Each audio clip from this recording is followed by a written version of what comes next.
તમે શું કરો છો જ્યારે તમે તમારા પહેરવેશને વધારે સુંદર બનાવવો હોય? ત્યારે દેખાવમાં સહાયક સામગ્રીઓ ઉમેરશો. કદાચ સુંદર કાનની કડીઓ, ટોપી અથવા ફેશનેબલ બૂટ. આ સહાયક સામગ્રીઓ કદાચ નજીવી લાગે, પરંતુ તેનાથી તમારો દેખાવ સુધરે છે. તમને એ જાણીને આશ્ચર્ય થશે કે પાચન તંત્ર પાસે પણ આવી સહાયક સામગ્રીઓ છે. શું છે તે? ચાલો જાણીએ. આ મુદ્દો વિવિધ પ્રકારના સહાયક પાચક અંગો અને તેમના કાર્યોને સમજાવે છે. આપણે જે ખોરાક ખાઈએ છીએ તેમાં પોષક તત્વો હોય છે, જેમ કે કાર્બોદિત પદાર્થ, પ્રોટીન, ચરબી વગેરે. આ પોષક તત્વો જટિલ પ્રકૃતિના હોય છે, તેથી શરીર દ્વારા યોગ્ય શોષણ માટે તેમને નાના સ્વરૂપોમાં વિઘટિત કરવા પડે છે. આ પ્રક્રિયાને સામેલ કરતા વિશિષ્ટ તંત્રને પાચન તંત્ર કહેવાય છે. પાચન તંત્ર મુખથી શરૂ થાય છે, જેમાં દાંતનો સમાવેશ થાય છે, જે ચાવવાની ક્રિયામાં ભાગ ભજવે છે. ચાવવાની ક્રિયાને સરળ બનાવવા માટે લાળ ગ્રંથિઓની 3 જોડી પણ હાજર છે. પ્રથમ જોડી ઉપલા જડબાની પાસે સ્થિત છે અને ઉપકરણ ગ્રંથિ તરીકે ઓળખાય છે. લાળ ગ્રંથિઓની બીજી અને ત્રીજી જોડીને સબમેન્ડિબ્યુલર અને સબલિંગ્વલ ગ્રંથિઓ કહેવામાં આવે છે, જે મોંના તળિયામાં ખુલે છે. આ ગ્રંથિઓ લાળના સ્ત્રાવ દ્વારા ખોરાકના ઊંજાણમાં મદદ કરે છે.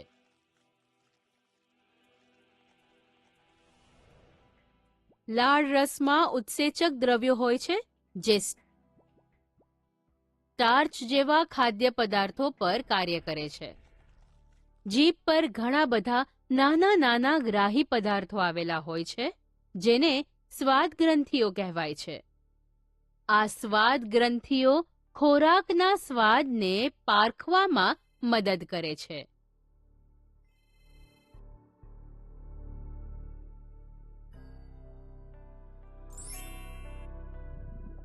ચાવવાની પ્રક્રિયા પૂરી થયા બાદ ખોરાક અન્નનળીમાંથી પસાર થઈને જઠ્ઠર સુધી પહોંચે છે, જે ઉદરમાં આવેલું છે.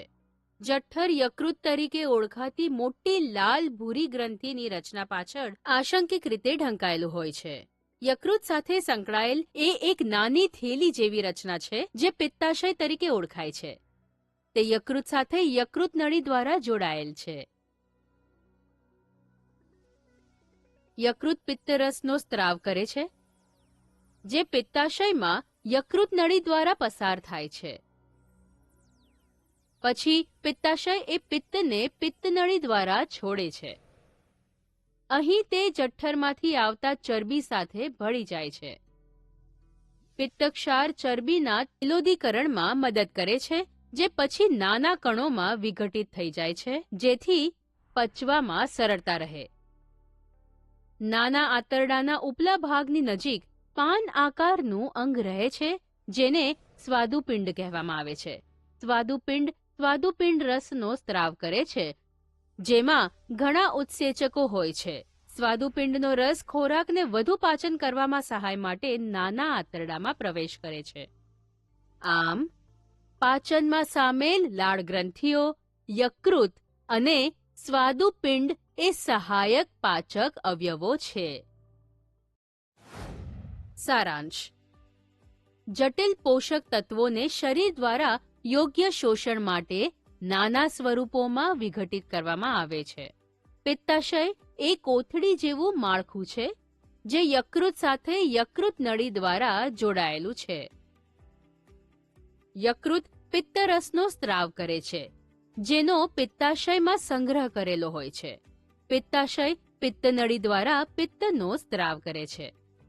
પિત્તક્ષાર ચરબીના તૈલોદીકરણમાં મદદ કરે છે, જે પછી નાના કણોમાં વિઘટિત થઈ જાય છે, જેથી પચવામાં સરળતા રહે. સ્વાદુપિંડ નાના આંતરડાના ઉપલા ભાગમાં આવેલું છે. સ્વાદુપિંડ રસનો સ્ત્રાવ કરે છે, જેમાં ઘણા ઉત્સેચકો હોય છે, જે ખોરાકનું વધુ પાચન કરવામાં સહાય કરે છે.